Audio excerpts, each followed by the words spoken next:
Verá, nosotros para ser país todavía nos falta mucho,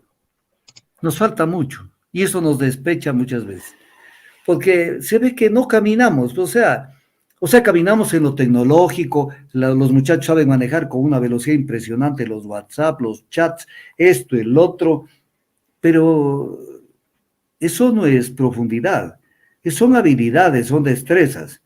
Entonces, cuando uno ve las cosas, por ejemplo, la Convención Americana de Derechos Humanos, artículo 13, dice que no habrá censura previa en temas de información, pero que habrá responsabilidades ulteriores. Y eso lo dice la Convención Americana de Derechos Humanos, artículo 13. Mientras yo hablo, si usted quiere, revise el artículo 13 de la Convención Americana de Derechos Humanos. Y entonces viene el tema. Cuando mandaron el tema por inconstitucionalidad, el presidente mandó el ejercicio de la acción de inconstitucionalidad a la Corte Constitucional contra la Ley Orgánica de Comunicación que aprobó la actual Asamblea Nacional. Entre las cosas que pidió es que se derogue ese artículo porque con eso se prestaba para persecuciones, y que esto de las responsabilidades que de dónde han sacado, y que esto se presta para que sea una ley, por eso le decían la ley Mordaza. Entonces viene el tema, o sea que la Convención Americana de Derechos Humanos también es una convención mordaza, porque establece responsabilidades ulteriores. Entonces, ¿qué es lo que pasa? El texto es bastante pequeño, pero veamos si lo alcanzo a ver. El ejercicio del derecho previsto en el inciso precedente, o sea, el ejercicio del derecho de la libertad de comunicación, de la libertad de expresión, no puede estar sujeto a previa censura, sino a responsabilidades ulteriores. ¿Qué son responsabilidades? Y decían en la Corte Constitucional, ¿de qué responsabilidades hablan? Si siquiera señalar cuáles son las responsabilidades. Las responsabilidades son penales y también son civiles. O sea, en el tema de que haya reparación, pues, por ofensas, calumnias o lo que sea. Y le quitaron esto de la ley. Diciendo que era la ley Mordaza. O sea que la Convención Americana de Derechos Humanos es ley Mordaza. O sea, y le quitaron. ¿Para qué? Justamente para poder botar estiércol con ventilador en los medios tradicionales y seguir jodiendo a la gente, jodiendo el honor de la gente. Entonces, claro, están en su papayal porque pueden comerse el honor de cualquier persona. O sea, el tema, ahí estoy, usted me está ayudando poniendo para que la gente lo vea allí, lo que dice la Convención Americana de Derechos Humanos. Y la Corte Constitucional en esta materia decía que de dónde han sacado esto de las responsabilidades ulteriores. Entonces, aquí dice en el punto 76 del dictamen constitucional de inconstitucionalidad, este organismo, o sea, la Corte Constitucional, advierte que añadir la palabra opinión y la frase serán responsables por sus expresiones de acuerdo a la ley, trae como consecuencia que el artículo establezca la posibilidad de que los derechos a la libertad de pensamiento, expresión y opinión puedan ser objeto de responsabilidad de manera general. En consecuencia, la inclusión de la opinión y de la frase serán responsables por sus expresiones de acuerdo a la ley es incompatible con el derecho a la libertad de expresión y de pensamiento reconocido en el artículo 66, numeral 6 de la Constitución, así como en los tratados internacionales de derechos humanos. Mentirosos, contumaces. Estamos leyendo en presencia del público lo que dice la Convención Americana de Derechos Humanos. Así se maneja el Ecuador, así se le toma del pelo al Ecuador. Y usted es testigo de cómo le toman del pelo al Ecuador. Entonces, claro, pueden comerse el honor de cualquier persona. Pueden hacer lo que les dé la gana. Y aquí viene también lo de la censura previa, que fue otra estupidez, que la Corte dijo que la censura previa solamente procede contra funcionarios públicos que coarten el derecho de que, o que quieren imponer que no se dé tal o cual información, pero que sí la pueden hacer los medios en uso de la línea editorial que tenga cada medio. O sea, en el punto 4, doctor, está. Por eso es que tenemos el tipo de comunicación social que tenemos en el Ecuador, porque los medios de comunicación tienen una línea editorial. ¿Y cuál es la línea editorial? Servir a las transnacionales y servir al gobierno del cual están pegados a la teta. Entonces el tema es clarito, pues. Yo digo, ¿cuándo será que el Ecuador madure? Cuando uno piensa a veces, voy a decir una cosa que nunca le he dicho. Mucha gente a mí me ha insistido de que asuma una bandera y que ponga me ponga por delante a asumir una candidatura. Pero cuando pienso en el pueblo pasivo, que no dice nada, que no opina, que no quiere entender lo que pasa en el Ecuador, entonces uno se despecha porque dice, o sea, yo quiero comandar un grupo que tenga las agallas de transformar este Ecuador, porque no lo va a transformar una persona. Pero cuando vemos que la gente se deja comer al cuento, chuta, uno dice, o sea, de pronto regreso a ver y no hay nadie atrás. Entonces aquí tiene un ejemplo. Le toman del pelo al Ecuador, gran titular de todos los medios, la denuncia de Villavicencio. Es una interferencia al proceso electoral. Y después lo que pase, ya pasó, pues. Ya pasó. O sea, ¿qué pueden hacer después? Entonces, ese es el tema. Así es, doctor. Y permítame, doctor, indicar lo que el presidente Guillermo Lasso recientemente ha informado. Él ha informado una reducción del 4% al 2% en el ICD hasta diciembre. El IVA, sí, el impuesto a salida de divisas hasta diciembre. Y el IVA se reduce al 8%, pero los 4 feriados nacionales, que sería Carnaval, Semana Santa, difuntos. La rebaja también del ICE en bebidas no alcohólicas, gaseosas, cervezas, fundas plásticas, alcohol puro, es una reducción del ICE, y también una reducción del ICE del 300 al 30% para armas y municiones, doctor. Eso es lo que ha informado el presidente. Paja, con eso no soluciona los problemas sociales y económicos del Ecuador, son estructurales. Son estructurales. Y voy a aprovechar la ocasión que estamos un poquito en tema libre para decir lo siguiente. Amalia Fernández Salvador, asesora jurídica de la presidencia, porque todos los días Ecoavisa y Teleamazonas lleva invitados, con rarísima ocasión, lleva invitados a que opine la gente del gobierno sobre la política, sobre la consulta, sobre todo. O sea, ya son sinvergüenzas de frente. Por lo menos llevaron a Pamela Aguirre, junto con una asesora de la presidencia. Pero también hubo una trampa. Karen Sichel. Ya. Pero también hubo una trampa. ¿Cuál fue la trampa? Que primero le hacían hablar a Pamela para que la otra le vaya dando a lo que la otra terminaba. ¿Quién cerraba cada presentación de cada pregunta o de cada cuestión? La de la presidencia. Sortee, pues una vez pregúntele primero a la una, después a la otra y así. O sea, no sean truchas. Pero además, dijo Amalia Fernández Salvador que la consulta es una reforma estructural de la Constitución. Ya lo dijo todo. Con esto que lo dijo, yo cuando estaba escuchando, dije, ya le embarró desde el punto de vista de los intereses del gobierno. ¿Qué quiere decir reforma estructural de la Constitución? Que es un cambio de la estructura de la Constitución.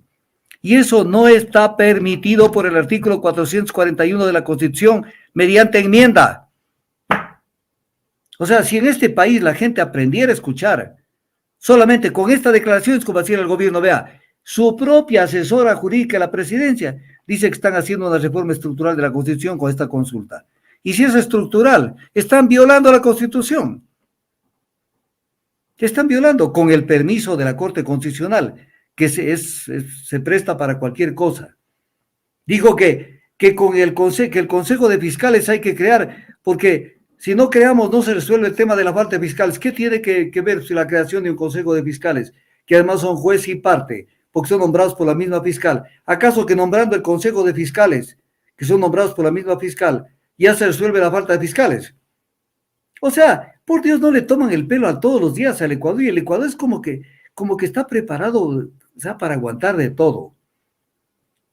Y la contraria, la que debatió con Pamela, equiparó la fiscalía con la justicia, cuando hablaba de la fiscalía. No, es que esto es con la fiscalía estamos logrando que la justicia, no sé qué. La justicia es una cosa, la fiscalía es otra. La fiscalía no es. Por eso que, bueno, no me voy a meterme mucho en los temas, porque se me van los temas centrales. Pero una vez me acuerdo que yo caminaba y me topé con alguien de la fiscalía hace como, ¿cuántos años? Eran 15 años. ya deben ser por el 2007, por allí. Y esta persona trabajaba en la fiscalía. Y le veo un sellito, una escarapela que tenía aquí, que usó la fiscalía durante mucho tiempo y no sé si la sigue usando. Y entonces le pregunto y le digo, ¿qué quiere decir eso? Entonces dice, es que es la justicia donde está representado el fiscal y el juez. No, el fiscal es otro nivel, es un nivel más bajo, el juez está acá arriba. El fiscal es un operador que le hace los mandados al juez. Es más, hay pronunciamientos de la Corte Constitucional que dicen que el juez no está constreñido a aprobar los dictámenes como vengan de la fiscalía, porque él tiene autonomía y él tiene que ser imparcial. Que no está obligado, no es porque el fiscal dice dictamen acusatorio y el otro dictamen acusatorio, no. Bien perfectamente puede decir al fiscal, no me convence su argumento, su teoría se llama la teoría del delito, no me convence su teoría del delito, así es que matan tiro, tirulá, hasta aquí llegamos, trabajen bien. No es que está constreñido a que si le mandan un dictamen, él dice sí, se llama juicio, que eso ha sido más o menos el pan de todos los días. Entonces la fiscalía se siente con el derecho de decir esto es así. No, la fiscalía tiene que hacer su trabajo e incluso tiene que tomar en cuenta las pruebas de cargo y de descargo. O sea, no es que el fiscal solamente tiene que ver la parte flaca. O sea, miren esto, tiene que ver lo otro. El fiscal, si hay alguien que debe tener algo aquí, algún grado de idoneidad, de imparcialidad, de ser una persona ponderada, es un fiscal. No tiene que ver cucos en todo lado. Entonces tiene que ver todo. Es como cuando le dictaron, sacaron la sentencia contra Freddy Carrión. La fiscal general del Estado sacó un Twitter. O sea, sacó un Twitter que más o menos decía que como mujer se sentía obligada a hacer esto para indefensa, que ninguna mujer se atreva a nadie a tocarla, ni a no sé qué, no sé cuánto, demostrando que no fue imparcial. Que ella se le metió en la cabeza que ahí hubo abuso sexual, porque dicho de paso, el delito de abuso sexual no implica una relación carnal. Por ejemplo, si alguien le tocó el pompis a alguien, o algo, una parte del cuerpo, eso es abuso sexual.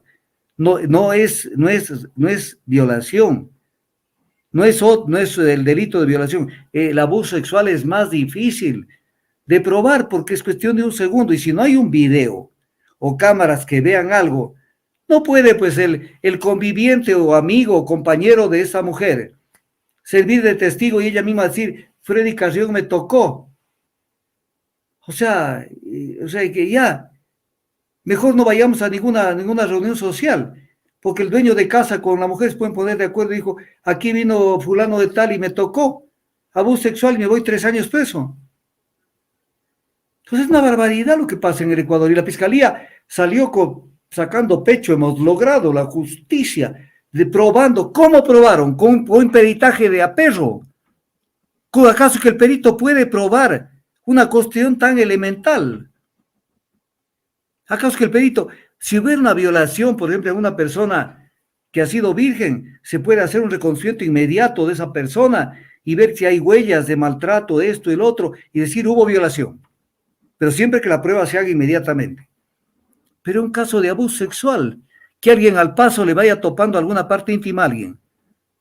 O sea, ¿qué peritaje es el que puede decir, a mí me consta que aquí hubo abuso? Los que me están escuchando entiendo que deben entender lo que pasó. Y sin embargo, Freddy Carrión sigue preso. ¿Por qué? Porque aquí me voy a meter en otros temas. Alguien me preguntaba, ¿por qué es que pasan este tipo de cosas que generalmente los jueces no tienen la libertad de tomar la decisión y rever decisiones que toman de abajo? Porque en el Ecuador se hizo algo posiblemente con buena fe. Posiblemente con buena fe. Pero resultó el tiro por la culata, resultó al revés. El famoso derecho de repetición consagrado en el Código Orgánico de la Función Judicial. Cuando existe una sentencia absolutoria que deja sin efecto una sentencia condenatoria. Entonces, ¿qué pasa? El juez ya del siguiente nivel se pone a pensar y dice, no, el juez de más abajo se jaló las cuadras. Aquí yo no veo que hubo delito. Pero ¿cómo dicto un fallo absolutorio?